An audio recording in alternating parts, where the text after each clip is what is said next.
Welcome to Fluent Phonics. Today we will discover the proper pronunciation of the word dressings. Dressings. Dressings.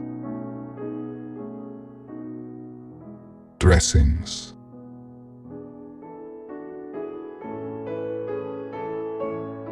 Here's an example of how one might use it in a sentence.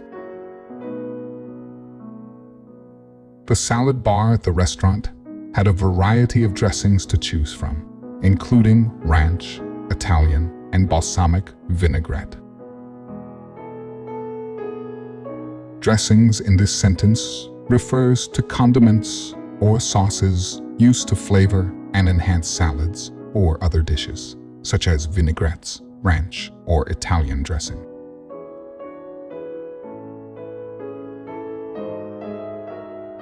Thank you for your time. If you enjoyed this, please like and subscribe for further content.